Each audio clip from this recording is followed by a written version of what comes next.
आजानुलंबित भुजौ कनकावदातो संकीर्तनैकपितरौ कमलायताक्षो विश्वम्भरो द्विजवरौ युग धर्म पालो वंदे जगत प्रिय करो करुणावतारो वंदे श्री कृष्ण चैतन्य नित्यानंद सहोदितो गौरोदय पुष्पंदो चित्रो छंदो तमोदो पंचतत्वात्मकं कृष्णं भक्त रूप स्वरूपकं भक्तावतारं भक्ताख्यं नमामि भक्त शक्तिकं श्री कृष्ण चैतन्य प्रभु नित्यानंद श्री अद्वैत गदाधर शिवासदि गौर भक्त वृंद हरे कृष्ण कृष्ण कृष्ण हरे हरे हरे राम राम राम हरे हरे। वैराग्य विद्या निज भक्ति योगा शिक्षार्थम एकः पुरुषः पुराना श्री कृष्ण चैतन्य शरीरधारी कृपाम्बुधिर्यस्तम अहम प्रपद्ये। हरे कृष्णा। जगत गुरु श्रील प्रभुपाद की जय। श्री श्री नरसिंहदेव भगवान की जय। प्रहलाद महाराज की जय। श्री गौर निताय की जय। श्रील प्रभुपाद की जय। आज अभी भगवान प्रकट होने वाले हैं, अभी समय आया नहीं है, स्थिति वैसी बनती जा रही है धीरे धीरे, लेकिन अभी भगवान प्रकट हुए नहीं हैं। क्यों महत्वपूर्ण है भगवान नरसिंह देव का प्रकट होना हम जैसे भक्तों के लिए, जो हम जैसे बद्ध जीव हैं, जो काम क्रोध लोभ मोह मद मत्सर्य इनसे पूरी तरह हम लोग घिरे हुए हैं, पिस रहे हैं हम बेसिकली। सारी इंद्रियां हमें अलग अलग दिशाओं में हमें खींच रही हैं। हमें परिवार में आसक्ति है, शरीर से आसक्ति है, अपनी जॉब से, अपने काम से हम लोग आसक्त हैं। 24 घंटे अपने काम के बारे में हम लोग सोचते रहते हैं। हालत ऐसी है हमारी कि जब भी कर रहे हैं या जब हम अध्ययन कर रहे हैं तो भी हमारे मन में अचेतन में अपने परिवार के बारे में, काम धंधे के बारे में विचार चलते रहते हैं। फ़ोन हमने अपना पास रखा होता है हमेशा। मोबाइल फ़ोन हमारा जो है कभी भी हमारे से दूर नहीं रहता। जैसे ही घंटी बजती है, जब कर रहे हैं जब छोड़ देते हैं, अध्ययन कर रहे हैं अध्ययन छोड़ देते हैं, और तुरंत हम वो फ़ोन को, जिसका भी फ़ोन आया उसको हम सुनने के लिए लालायित हो जाते हैं। ये हमारी इतनी दुर्दशा है, हमारी इतनी खराब हालत है।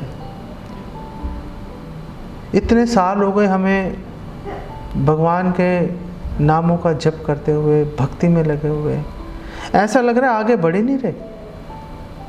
जहाँ थे वहीं के वहीं खड़े हैं। प्रभुपाद उदाहरण देते हैं कि जैसे हम एक नाव में सवार हैं और रात का समय है और हम नाव को पूरी रात चप्पू चलाते रहे, नाव को खेते रहे हम पूरी रात, और सुबह उठ के देखा कि नाव वहीं की वहीं है। तो आखिर हमने चप्पू चलाए थे, पूरा दम लगाया था, थक के टूट गए हम, तो नाव वहाँ की वहीं कैसे खड़ी है? तो हमने वो नाव का लंगर हमने वो उठाया नहीं था। नाव अभी तक जो है किनारे से बंधी हुई थी, वैसी की वैसी। तो जब तक नाव बंधी हुई है किनारे से, तब तक नाव आगे अपने गंतव्य पर, अपने मंजिल पर नाव कैसे पहुंचेगी? इसी तरह से जब तक हमारी आसक्ति है देहात और बुद्धि के अंदर, जब तक हम लोग बंधे हुए हैं, तब तक कैसे हम लोग जो है ये सोच भी सकते हैं कि हम भगवान का साक्षात्कार कर लेंगे, भगवान को हम सामने देख लेंगे। जीवा गोस्वामी कहते हैं कि भगवान के दर्शन दो तरह से होते हैं, अपने हृदय में देखना और सामने देखना। भगवान सामने आके खड़े हो गए। हृदय में देखना फिर भी एक बार संभव हो सकता है, लेकिन भगवान को सामने देखना, सामने तो तभी देखेंगे ना जब भगवान सामने आके खड़े हो जाएंगे, भगवान दर्शन देंगे। ये काम करना बहुत कठिन है, जीवा गोस्वामी कह रहे हैं। और भगवान के सामने साक्षात दर्शन करना वो अंदर, हृदय के अंदर दर्शन करने से ज़्यादा श्रेष्ठ है। ऐसा जीवा गोस्वामी भक्ति संदर्भ में भी एक्सप्लेन कर रहे हैं और प्रीति संदर्भ में भी एक्सप्लेन कर रहे हैं। बहुत ही महत्वपूर्ण जो है ये सिद्धांत है। तो आशा की कोई किरण ही नहीं है, कैसे हम कर लें? क्यों ना माला को छोड़ के फेंक दें माला को? कुछ होना तो है नहीं वैसे भी। आखिर क्यों हम भक्ति में हम लगे रहें, भक्ति करते रहें? आखिर उसके पीछे कोई लॉजिक, कुछ तो रीज़न होना चाहिए ना। कोई तो हमें सांत्वना दे, कोई तो हमें बोले कि नहीं आप घबराइए मत, आप घबराइए मत, आपको सफलता मिलेगी। ये जो आशा की किरण है, ये आशा की किरण भगवान कृष्ण हमें भगवत गीता में देते हैं। भगवत गीता 9वें अध्याय के 32वें श्लोक में भगवान अर्जुन को बता रहे हैं, माम ही पार्थ व्यपाश्रित्य, कि हे पार्थ जिसने मेरी शरण ले लिया, व्यपाश्रित्य मेरे आश्रित हो गया। माम ही पार्थ व्यपाश्रित्य ये भी स्यु पाप योनिया, चाहे वो पाप योनि के अंदर ही क्यों ना हो। पापी है, जन्म से पापी है। पाप योनिया ये भी स्यु पाप योनिया स्त्रियों वैश्यास तथा शूद्रास तेपि यान्ति पराम गति। चाहे वो स्त्री है, चाहे वैश्य है, चाहे शूद्र है, कुछ फर्क नहीं पड़ता, कुछ फर्क नहीं पड़ता। ब्राह्मण और क्षत्रिय भगवान बोल रहे हैं कि ये चलो उच्च कुल के हैं, ये उच्च कुल के हैं, लेकिन स्त्री अगर ब्राह्मण और क्षत्रिय कुल में भी अगर स्त्री का जन्म हुआ है तो भी जो है, क्योंकि स्त्री के जो है उसको भ्रमित करना बड़ा आसान होता है। कोमल हृदय की होती है स्त्री, उनको बहका देना बहुत आसान है। जितनी भी ये जो लव जिहाद चल रहा है, ये कैसे चल रहा है? स्त्रियों को बहला देते हैं, सब पता है सब स्त्रियों को। जितनी लड़कियां हैं, टीनेजर जो लड़कियां हैं, जो कि 15 साल से 22-25 साल की जो लड़कियां हैं, सबको पता है कि लव जिहाद का एक कॉन्सेप्ट है। फिर भी जो है वो बहक जाती हैं। फिर भी क्यों बहक जाती है? क्योंकि स्त्रियों को बहकाना आसान होता है। इसलिए भगवान कृष्ण कह रहे हैं कि जो स्त्री है, जिसके लिए बहक जाना स्वाभाविक ही है एक तरह से, और जो वैश्य है सदैव लाभ के बारे में सोचेगा, अपने लाभ के बारे में। क्षत्रिय तो फिर भी दूसरों के कल्याण के बारे में सोचता है कि प्रजा का कल्याण करना है मुझे। वैश्य तो सोच ही नहीं रहा, अपने बारे में सोच रहा है हमेशा, मैं किसी तरह से प्रॉफिट, मुनाफा, लाभ कमा लूँ, मैं किसी तरह से धनवान बन जाऊँ, मैं हमेशा इसके बारे में सोचता रहेगा। और शूद्र की प्रवृत्ति, शूद्र में विनम्रता तो होती है, लेकिन शूद्र में एक अवगुण होता है। शूद्र में क्या अवगुण होता है? शूद्र बोलता है कि जो मुझे दिखाई दे रहा है उस पर विश्वास करूंगा, जो मुझे नहीं दिख रहा भाई मैं नहीं मानता उस बात को। तो इसलिए भगवान कृष्ण ने बोला कि स्त्रियों वैश्यस्तता शूद्रास ते भी यान्ति परम गतिम, ये लोग भी परम गति को प्राप्त कर सकते हैं। परम गति क्या है?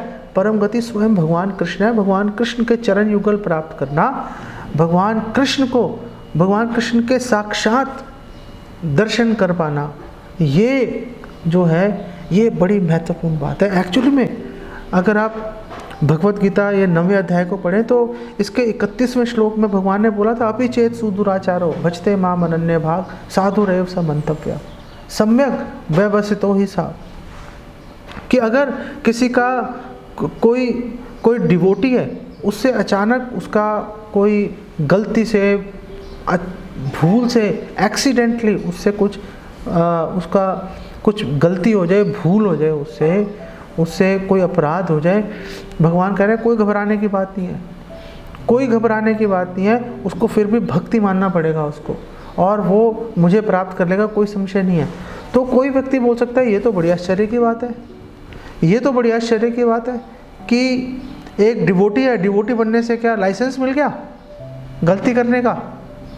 कि एक भक्त बन गए, चलो गलती हो गई, कोई फर्क ही नहीं पड़ा। भगवान कह रहे हैं तुम इस छोटी सी बात पे अटके हुए हो, इस छोटी सी बात पे अटके हुए हो कि मेरे एक भक्त से कोई गलती हो गई और भगवान नहीं मिल सकते, नहीं मिलेंगे। और ये कोई बहुत बड़ी बात नहीं है। भगवान कृष्ण कह रहे हैं ये कोई बड़ी बात नहीं है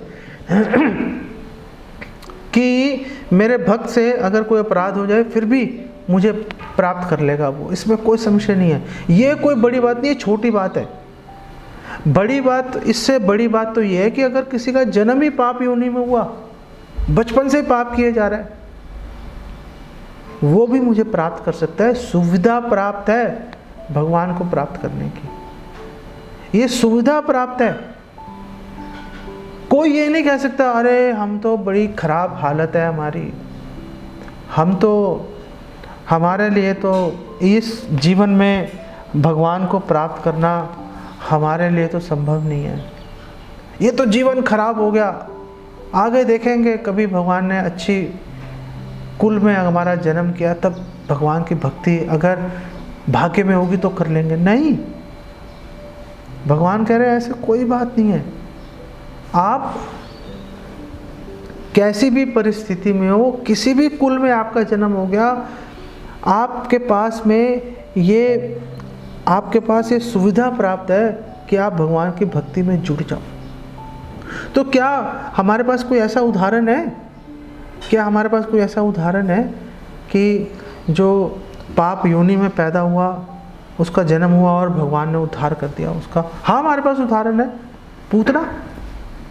पूतना का उदाहरण है हमारे पास में। पूतना आसुरी योनि में उसका जन्म हुआ, ईर्ष्या से भरी हुई। और बड़ी बात यह है कि छोटे छोटे बच्चों को मार के खा रही है। छोटे बच्चों को कौन मारता है? अगर आपके किससे शत्रुता है, उसका नवजात शिशु अगर असहाय अवस्था में कोई खतरे में होगा, आप तुरंत उसको बचाओगे, ये स्वभाव है। लड़ाई हमारी, गुस्सा हमारा उस व्यक्ति से है, ये छोटे से बच्चे से क्या गुस्सा है, इसको तो हम, इसकी रक्षा करना हमारा कर्तव्य है। ये एक कॉमन, एक बहुत ही स्वाभाविक बात है। लेकिन पूतना तो बिल्कुल, इससे गिरा हुआ काम क्या होगा कि एक नवजात शिशु है, कुछ कर नहीं सकता, बेचारा पड़ा हुआ है, सिर्फ आपको देख रहा है, उसको ये पता भी नहीं चलेगा कि आप मारने के लिए सामने से आ रहे हो। ऐसे नवजात शिशु को जो हर व्यक्ति पर भरोसा कर रहा है, उस पर विश्वास जता रहा है, आप आए उसका खून पी लिया, उसको मार के फेंक दिया उसको।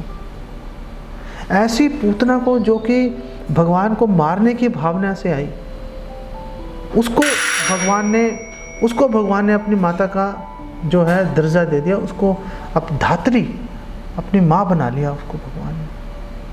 लेकिन इसमें भी एक ऑब्जेक्शन है, हम ये कह सकते हैं कि ये तो भगवान की प्रकट लीला थी। प्रकट लीला के अंदर भगवान कुछ अधिक ही भगवान उदार होते हैं।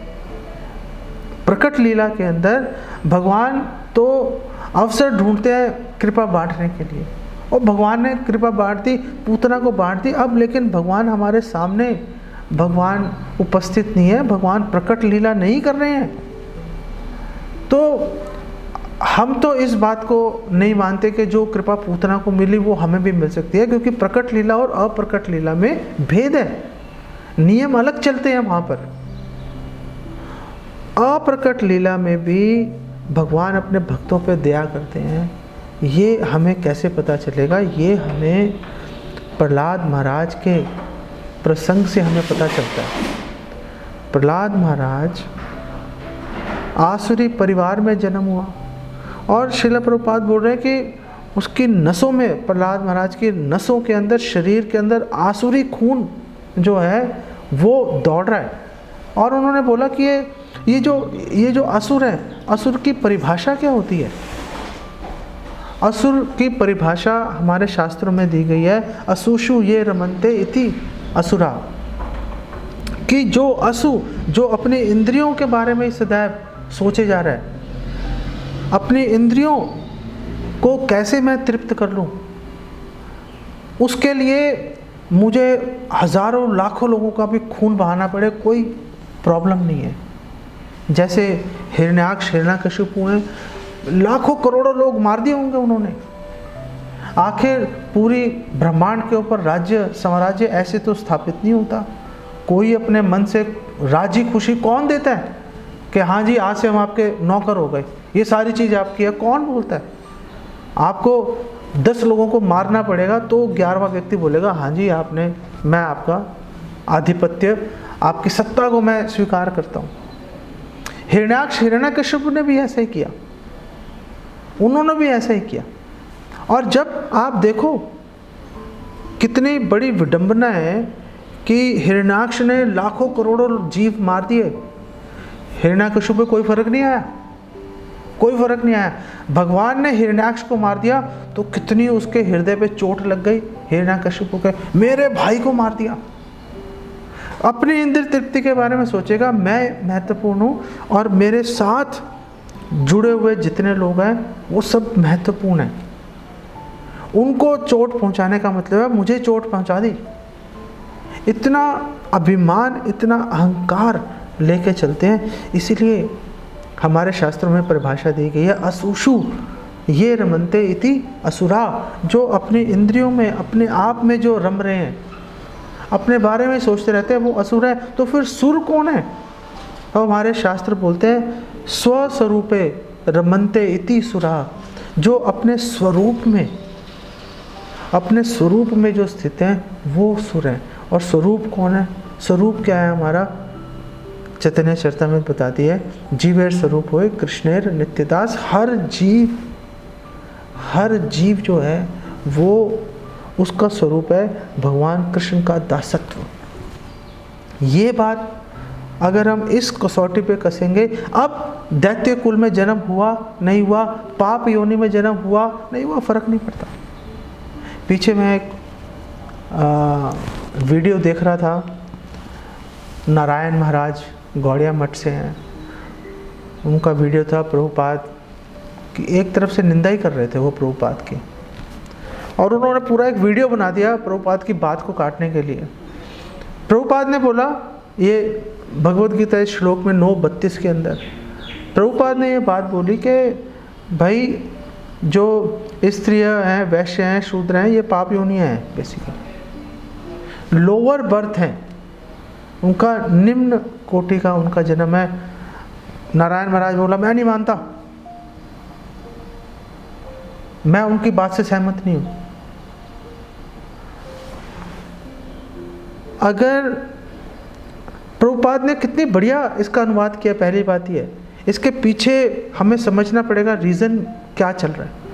प्रभुपाद जो अनुवाद दे रहे हैं, प्रभुपाद हमें ये अवसर दे रहे हैं कि हम अपने आप को पापी मान लें कि हम पापी हैं। अगर हम सोचें कि नहीं हम तो पापी नहीं, हम तो ब्राह्मण हैं, हम तो बहुत धार्मिक हैं, हम पुण्यशाली हैं, अहंकार गर्व आने की संभावना है। प्रभुपाद ने बोला कि आप पहले तो ये मानो कि आप पापी हो नहीं हो, कि आप पापी हो, आप अपराधी हो, आप अनादि काल से भगवान से विमुखता के चलते भगवान के प्रति अपराध करते जा रहे हो। जब हम ये बात अपने हृदय में अंगीकार कर लेंगे, स्वीकार कर लेंगे, तो अब हमारे हृदय में अपने पापी होने की भावना से जो उत्पन्न होगी विनम्रता, वो विनम्रता हमें आगे पाप करने से रोकेगी, वो विनम्रता हमें अहंकार से बचाएगी। कितनी महत्वपूर्ण बात है ये सोचना कि मैं तो कुलीन हूँ, ये हमें भक्ति में बचाए नहीं रख सकता। भक्ति में अगर हम बचना चाहते हैं तो हमें अपने आप को नीच मानना पड़ेगा। जैसे हमारे आचार्य बोल रहे हैं, कृष्णदास कविराज गोस्वामी बोल रहे हैं, जगाई मदाई हईते मुई से पापिष्ट, पूरी शहर कीट हईते मुई से लघिष्ट। मैं पापी हूँ जगाई मदाई से भी अधिक। नित्यानंद प्रभु के एक बार कहने से अपना घर छोड़ दिया उन्होंने। ऐसा व्यक्ति बोल रहा है कि मुझसे अधिक पापी कौन है। ये दीनता जब तक हम अपने हृदय में स्वीकार नहीं करेंगे तब तक हम भगवान को आकर्षित नहीं कर पाएंगे, भगवान हमारे सामने आके कभी खड़े नहीं हो सकते। तो प्रहलाद महाराज हमारे लिए आशा की किरण है। भगवान नरसिंह देव हमारे लिए आशा की किरण है कि भगवान नरसिंह देव चाहे कितना ही उनका भयंकर रूप है भगवान नरसिंह देव का, लेकिन भक्त वत्सल है। वो भक्त वत्सल है, अपने भक्त के वचन को पूरा करने के लिए। क्या तुम्हारा भगवान हर स्थान पर है? हाँ, अंडांतरस्थ परमाणु चयांतरस्थम, भगवान कण कण में विराजमान है। तो क्या इस खंबे में भी, इस स्तंभ के अंदर भी विराजमान है? हाँ, मेरे भगवान, मेरे स्वामी इस स्तंभ के अंदर भी, इस खंबे के अंदर भी विराजमान है। अभी चेक कर लेते हैं।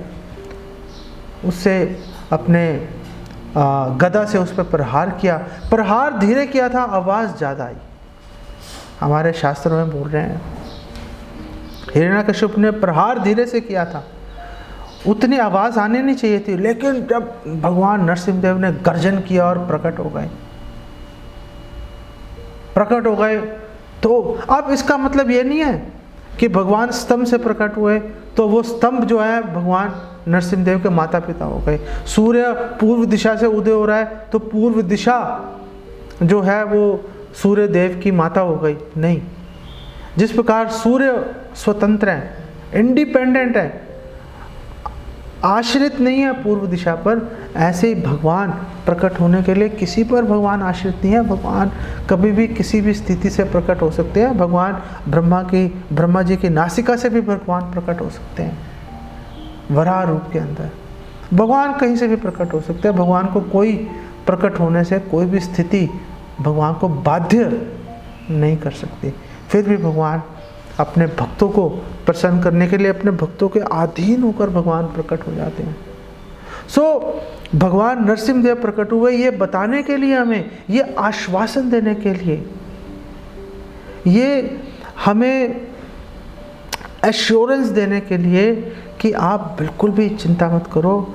आप अपने हृदय में आप सोच लो कि आपकी बहुत ही खराब परिस्थिति है, फिर भी हम भगवान को प्राप्त कर सकते हैं। ये भगवान नरसिंहदेव तो दयालु अवतार हैं। इतनी बड़ी गारंटी, इतनी बड़ी हमें आश्वासन देने के लिए भगवान स्वयं धराधाम पर अवतरित हो गए, ये बहुत बड़ी बात है।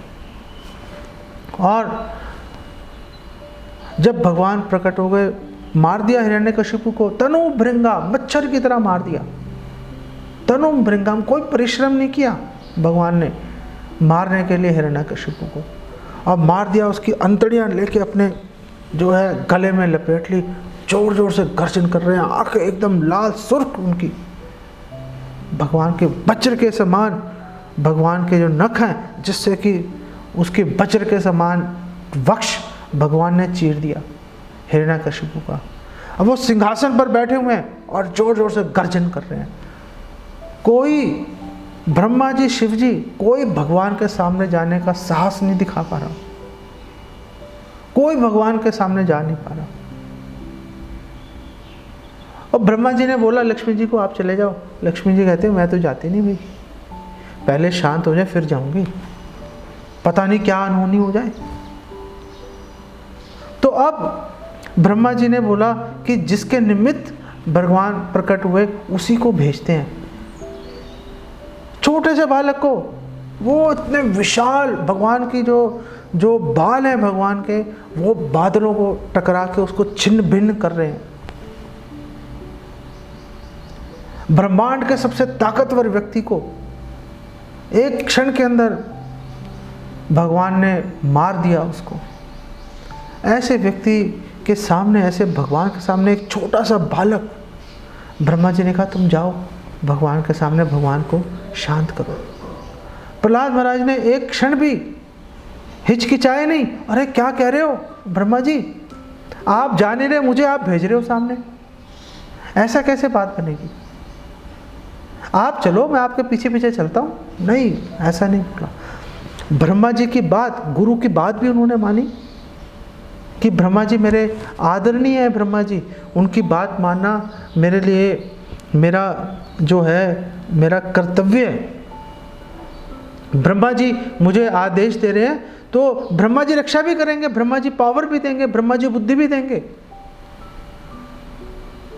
अब प्रहलाद महाराज सामने आ गए भगवान नरसिंहदेव के और सामने आते ही भगवान के पाद मूले, भगवान के चरणों में एकदम दंडवत किया उन्होंने, नीचे गिर गए भगवान के चरणों में। और जैसे ही भगवान नरसिंहदेव ने देखा उस बालक को, एकदम से सादा क्रोध भगवान का छूमंतर हो गया, गायब हो गया। और भगवान नरसिंहदेव ने उसको उठाया और अपनी गोदी में बिठाया। आप सोचो, भगवान अपनी गोदी में बिठा रहे हैं प्रहलाद महाराज को। और क्योंकि भगवान नरसिंह रूप में नरहरि, और भगवान ने जैसे एक शेर अपने बच्चे को प्रेम करता है, ऐसे ही भगवान ने अपनी जीवा से प्रहलाद महाराज को चाट कर उसको प्रेम किया। अपने कर कमल भगवान ने उसके सिर पर रखे। और जैसे ही भगवान ने अपने कर कमल उसके प्रहलाद महाराज के सिर पर रखे, तो क्या हुआ? भागवतम 7:6 में बता रहे हैं, स तत् कर स्पर्श धूत अखिल अशुभा। जैसे ही भगवान के कर कमलों का स्पर्श प्राप्त हुआ, वैसे ही धूत धुल गए, खत्म हो गए, गायब हो गए। अखिल अशुभा, जितने भी दोष, जितनी भी कमियां थी, सब खत्म हो गई, एकदम निर्मल हो गए। सपदी अब अभिव्यक्त परात्म दर्शना। और उन्होंने तुरंत जो है प्रहलाद महाराज के हृदय में उनको ये पावर मिल गई प्रहलाद महाराज को कि पूरी तरह से वो भगवान को अपने हृदय में उतार लें, पूरी तरह से भगवान को अपने हृदय में उतार लें। ऐसी उनको शक्ति, उनको ये प्राप्त हो गई, उनको भगवान के कर कमलों के स्पर्श मात्र से। और क्या हुआ? तत्पाद पद्म हृदय निर्वृतो दधो।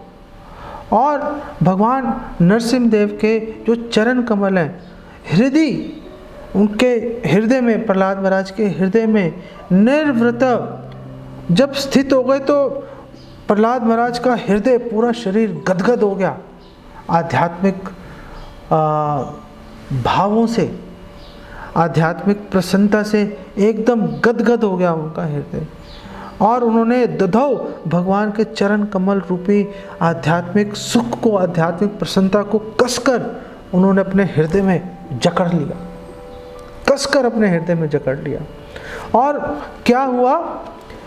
हर्ष्य तनु, उनका हृदय, उनके शरीर में पूरा रोमांच हो गया, स्वेद कंप, सात्विक विकार उनके शरीर में प्रकट हो गए। क्लीन हृदय, और उनका जो हृदय पूरी तरह से द्रवित हो गया आध्यात्मिक भावनाओं के कारण, एकदम से कोमल हो गया। और जब हृदय द्रवित हो गया, कोमल हो गया, तो क्या हुआ? अश्रु लोचना, आँखों से उनके अश्रु बहने शुरू हो गए। प्रहलाद महाराज के अश्रु बहने शुरू हो गए। बहुत ही, जिसे कहते हैं, अद्भुत वहाँ पे एक दृश्य उत्पन्न हो गया। अब प्रहलाद महाराज ने, क्योंकि सारे कलमश खत्म हो चुके थे, प्रहलाद महाराज ने हाथ जोड़े और भगवान को, उन्होंने अब भगवान की प्रार्थनाएं उन्होंने करना शुरू कर दिया। और प्रहलाद महाराज ने भगवान नरसिंहदेव को बोला, प्रहलाद महाराज ने बोला भगवान नरसिंहदेव को, श्री प्रहलाद वाचा ब्रह्मादयः सुरगणा मुनयोथ सिद्धा। उन्होंने बोला कि जो ब्रह्मा आदि जितने भी देवी देवता हैं, ब्रह्मादय सुरगणा, जितने देवी देवता हैं, ब्रह्मा शिव जी इत्यादि, मुनयोत सिद्धा, और जितने भी मुनि हैं, जो ये 4 कुमार हैं, सनक सनातन सनंदन, ये 4 कुमार हैं जो सिद्ध हैं, पूरी तरह से परफेक्ट हैं, सिद्धि प्राप्त कर चुके हैं। सत्वेक तान गतयो, और सत्व में, आध्यात्मिकता में पूरी तरह से जो है स्थित हैं ये लोग, पूरी तरह से स्थित है। कहीं इनका मन कहीं और, किसी और विषय वस्तु की ओर इनका मन आकर्षित नहीं हो रहा, पूरी तरह से स्थित है। वचसाम प्रभावे, और धारा प्रवाह भगवान की उत्तम श्लोकों से भगवान का गुणगान कर रहे हैं, उत्तम श्लोकों से भगवान का गुणगान कर रहे हैं। वो बोल रहे हैं, न आराधितुम भगवान प्रसन्न नहीं हो रहे, भगवान संतुष्ट नहीं हो रहे, भगवान को किसी और वस्तु की तलाश है, भगवान को किसी और वस्तु की तलाश है। नाराधितुम पुरु गुणैर अधुनापि पिप्रु, भगवान संतुष्ट नहीं हो रहे इस बात से। वो लोग पिप्रु, वो लोग, उनमें क्षमता नहीं है, वो सक्षम नहीं थे भगवान को संतुष्ट करने में। और प्रहलाद महाराज ने बोला किम तोष्टुम अर्हति, तो जब वो लोग संतुष्ट नहीं कर पा रहे, जब वो लोग संतुष्ट नहीं कर पा रहे, तो मैं कैसे संतुष्ट कर पाऊंगा भगवान को? क्यों मैं संतुष्ट नहीं कर सकता? स में हरिर उग्र जाते, मैं हरि को कैसे संतुष्ट कर पाऊंगा? क्यों नहीं कर पाऊंगा? उग्र जाते, क्योंकि मेरा जन्म असुर कुल में हुआ है, मैं बचपन से ही, जन्म से ही मैं पाप रत हूँ। तो इतने बड़े देवी देवता, ऋषि मुनि, 4 कुमार, ये लोग जब भगवान को संतुष्ट नहीं कर पा रहे, तो मेरी क्या बिसात है? मैं आखिर कैसे भगवान को संतुष्ट कर सकता हूँ? कैसे संभव होगा? भगवान को संतुष्ट करने का केवल एक ही तरीका है कि भगवान ही अगर तैयार हो जाए, भगवान ही बोलेगा चलो भाई, मैं, तुम कुछ भी कर लो, मैं तुम्हारे से संतुष्ट हो जाऊंगा। जब चैतन्य महाप्रभु सप्त प्रहरी लीला कर रहे थे श्रीवास आंगन में, सप्त प्रहरी लीला कर रहे हैं, विष्णु खट्ट, विष्णु सिंहासन पर विराजमान है और हर एक भक्त को सामने से बुला बुला कर उस पर दया कर रहे हैं महाप्रभु। और महाप्रभु ने बोला एक भक्त यहाँ पर अभी उपस्थित नहीं है। कौन? कोलावेचा श्रीधर, जाओ जाके उसको बुला के लाओ। भागे लोग, भक्त भागे कोलावेचा श्रीधर को लाने के लिए, और कोलावेचा श्रीधर को लेके आए। और कोलावेचा श्रीधर ने देखा चैतन्य महाप्रभु को, तुरंत नतमस्तक हो गया, दंडवत प्रणाम किया, आंखों से अश्रु बहने शुरू हो गए, सारा शरीर भीग गया कोलावेचा श्रीधर का। चैतन्य महाप्रभु ने बोला मेरी स्तुति करो, मेरी प्रशंसा करो। कोलावेचा श्रीधर ने बोला मुझ में क्षमता नहीं है आपकी स्तुति करने की। चैतन्य महाप्रभु ने बोला यही तुम्हारी स्तुति है, मैं इसी स्तुति से प्रसन्न हो गया कि कोई भगवान की स्तुति कर ही नहीं सकता। किसमें क्षमता है भगवान की प्रशंसा करने की, भगवान की स्तुति करने की? कोई नहीं कर सकता। चैतन्य महाप्रभु ने कहा मैं प्रसन्न हो गया तुम्हारी इसी स्तुति से। तो अगर हम सोचे कि हम बड़े बड़े मंत्रों से, हम तपस्या योग के बल पर हम लोग भगवान को प्रसन्न कर लेंगे, नहीं। प्रहलाद महाराज की जो, प्रहलाद महाराज का हमें उनका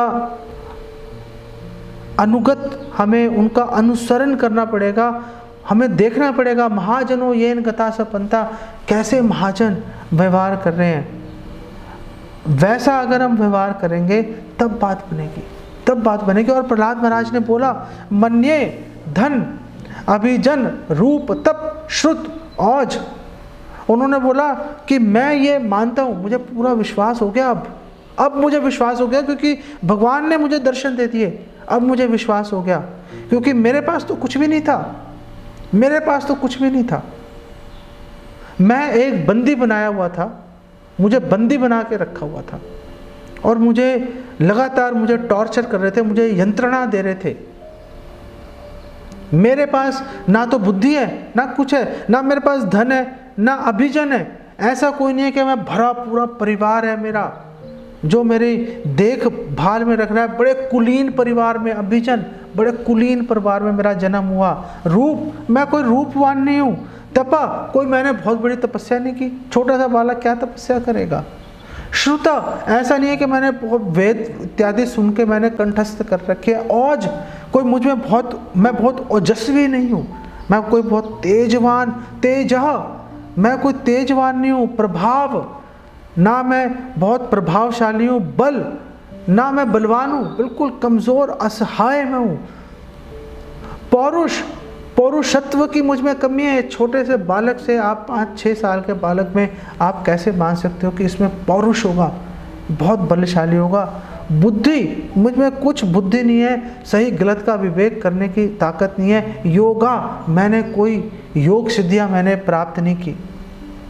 और प्रहलाद महाराज ने बोला न आराधनाए ही भवंती परस्य पुंसो, अब मुझे पता चल गया ये जो सारी वस्तुएं हैं, ये जो सारी वस्तुएं, इन सबसे परस्य पुंसो, भगवान को, परम पुरुषोत्तम भगवान को न आराधनाए, उनको संतुष्ट नहीं उनको किया जा सकता। ये असंभव है उनको संतुष्ट करना।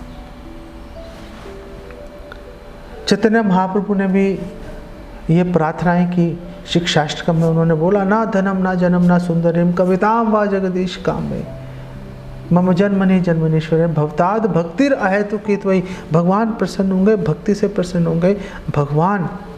भगवान जो है वो कभी भी धन, कुलीन जन, सुंदर स्त्रियां, फॉलोअर्स, इससे भगवान प्रसन्न नहीं हो सकते। हमें कभी भी इसके ऊपर फोकस नहीं करना चाहिए, इसके ऊपर हमें अपना ध्यान नहीं लगाना चाहिए। हमारा सारा जो ध्यान है, सारा ध्यान हमें भगवान के चरण कमलों के ऊपर ही हमें नियोजित करना चाहिए। और उन्होंने बोला कैसे भगवान संतुष्ट होंगे, भक्त्या तुतोष भगवान गज यूथ पाया, कि भगवान केवल भक्ति से संतुष्ट होते हैं। जैसे गजेंद्र ने, जैसे हाथियों के राजा ने भगवान को संतुष्ट कर दिया था। हाथियों का राजा तो वो तो मनुष्य योनि के अंदर भी नहीं है, मनुष्य योनि भी नहीं है, फिर भी उसने संतुष्ट कर दिया। कुलीन घराने की बात खत्म हो गई। अब कुलीन घराने की कोई बात नहीं कर रहा अब यहाँ पर। मुझे तो ये सांत्वना थी कि गजेंद्र को भगवान ने जो है उस पे भगवान ने कृपा कर दी, जो कि मनुष्य योनि में भी नहीं है। चलो हम मनुष्य योनि तो आ गए, चाहे पाप योनि में है, फिर भी भगवान दया करेंगे। भगवान दया करते ही हैं, भगवान दया करते ही हैं। केवल भक्ति के माध्यम से हमें कभी भी अपने गुणों के ऊपर कभी भी गर्व नहीं करना चाहिए। भक्ति सिद्धांत सरस्वती ठाकुर को लिविंग एनसाइक्लोपीडिया कहते हैं। कोई बात पूछ लो भक्ति सिद्धांत सरस्वती ठाकुर के पास उसका उत्तर है।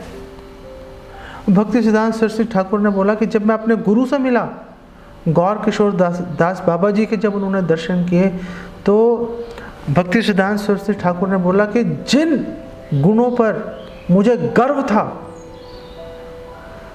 जब मैं अपने गुरु से मिला, मेरे गुरु ने उन गुणों को ठोकर मार दिया। मेरे गुरु ने मुझे ये संदेश दे दिया, मुझे रिजेक्ट करके मेरे गुरु ने मुझे, जिस किसी के पास चले जाते भक्ति सिद्धांत सरस्वती ठाकुर कि मुझे आप अपना शिष्य स्वीकार कर लीजिए, वो सिर के बल खड़ा होकर भक्ति सिद्धांत सरस्वती ठाकुर को अपना शिष्य स्वीकार कर लेता। इतने तेजवान, पहले इतने प्रसिद्ध हो चुके थे वो। जिसके भी शिष्य बनेंगे वो गुरु की अपने आप प्रसिद्धि फैल जाएगी चारों दिशाओं में। लेकिन जब गौर किशोरदास बाबा जी के महाराज के पास गए, उन्होंने बोला भाई मैं तो देता नहीं दीक्षा, तुम किसी और के पास चले जाओ। नहीं, आप प्लीज आप महाप्रभु से आप प्लीज मुझे शरण दीजिए। अच्छा मैं महाप्रभु से पूछूंगा। गौर किशोरदास बाबा जी महाराज ने बोला मैं पूछता हूं, उनसे पूछ के बताऊंगा। वापस गए भक्ति सिद्धांत सरस्वती ठाकुर, आपने पूछा भाई मैं मिला था, बात तुम्हारे बारे में पूछना भूल गया, चलो आप अगली बार पूछ लीजिएगा। अगली बार फिर गए, क्या आपने पूछा, आपकी बात हुई महाप्रभु से? हाँ मैंने तुम्हारे बारे में पूछा था, मेरी बात हुई थी। अच्छा क्या बोला महाप्रभु ने? महाप्रभु ने बोला चलो छोड़ो, रहने दो, क्या जरूरत है, तुम अपना भजन में ध्यान दो, तुम अपना जैसे चल रहे हो वैसे चलते रहो, छोड़ो, कोई दीक्षा विक्षा के चक्कर में मत पड़ो। भक्ति सिद्धांत सरस्वती ठाकुर बोल रहे हैं कि मेरे सारे गुण एक क्षण में उन्होंने रिजेक्ट कर दिए, त्याग कर दिया। उन्होंने मुझे ये बताया कि इन सब वस्तुओं का कोई महत्व नहीं है, कोई महत्व नहीं है। एक बात जो है सिर्फ उसी की गिनती होगी, सिर्फ उसी की वैल्यू, उसी का महत्व लगाया जाएगा। भक्त्या तुतोष, भगवान केवल भक्ति से संतुष्ट होंगे और किसी वस्तु से भगवान को संतुष्ट करने की कदापि कोई संभावना नहीं है। कि चलो हम तपस्या के बल पे चैतन्य महाप्रभु ने रिजेक्ट कर दिया। वो दूध पीने वाले ब्राह्मण को वो चैतन्य महाप्रभु का नृत्य कीर्तन देखना चाहता था, चैतन्य महाप्रभु ने भगा दिया उसको कि तुम सोचते हो कि तुम तपस्या के बल पर दूध पीने वाले ब्राह्मण तुम हमारे इस नृत्य कीर्तन में सम्मिलित हो जाओगे, भाग जाओ यहाँ से। तो उसने बोला कि हाँ मैं गलत था, मुझे माफ़ कीजिए। अब चैतन्य महाप्रभु ने कहा अब तुम योग्य पात्र बन गए, तुमने अब तुम्हारे में विनम्रता आ गई, तुमने भक्ति भाव से स्वीकार कर लिया कि तपस्या के बल पर, कुल के बल पर भगवान को प्राप्त नहीं किया जा सकता। श्रील प्रभुपाद ने 1 करोड़ बार श्रील प्रभुपाद ने उदाहरण दिया, जो मिलता था श्रील प्रभुपाद उसको बोलते थे, देखो मेरे शिष्य बचपन से ही पाप कार्य में लिप्त हैं, लेकिन देखो कितने महान वैष्णव बन गए, कितने महान वैष्णव बन गए। दूसरों को वैष्णव बनाने की क्षमता आ गई इनके अंदर, जगत का उद्धार करने की ताकत आ गई इनके अंदर। कैसे आ गई? भक्ति के बल से आ गई। ये मान के चलना पड़ेगा कि हम पापी हैं।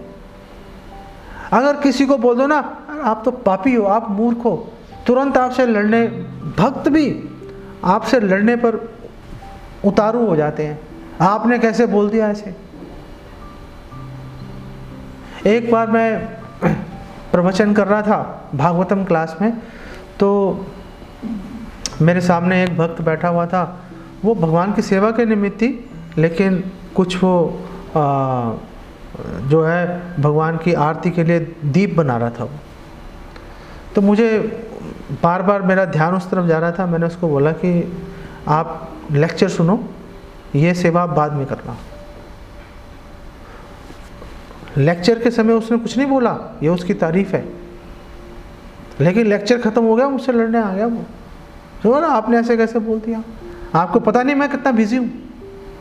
अरे मान लिया आप बिजी हो, मान लिया मैं गलत हूँ, मैं गलत हूँ ही, लेकिन अगर कोई आपको बोल रहा है कि भैया तुम ये गलत कर रहे हो, तो तुरंत उसको स्वीकार कर लेना चाहिए।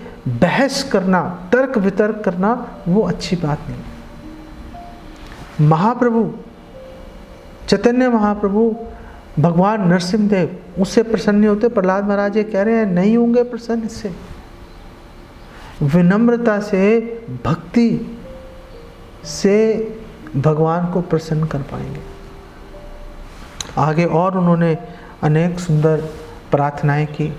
आप सब इन प्रार्थना को पढ़ के ये सोचो कि कैसे इसको अपने जीवन में उतारो, कैसे जो लाभ, जो सिद्धि, जो सफलता प्रहलाद महाराज को प्राप्त हो गई, कैसे नरसिंह भगवान ने जैसे प्रहलाद महाराज पर दया कर दी, कैसे मुझ पे भी दया करेंगे। उस पे दया कर दी तो मैं भी दया का पात्र बन सकता हूँ। अब सवाल यह है कि वो दया मिलेगी कैसे? पूरा ध्यान अब उसी पे लगाने की आवश्यकता है। ये आशा की किरण है। ये इस आशा की किरण के सहारे हम भक्ति में अपना ये जीवन और आगे वाले अनगिनत जीवन लगाने के लिए हम तैयार हैं। कभी भगवान प्रसन्न हो जाएंगे, बस यही हमारे जीवन की एकमात्र आकांक्षा, एकमात्र इच्छा है। ये सोच के चलेंगे, अवश्य हमें सफलता प्राप्त होगी, भगवान के दर्शन प्राप्त होंगे। इसको यहीं पे विराम देते हैं। जगत गुरु श्रील प्रभुपाद की जय।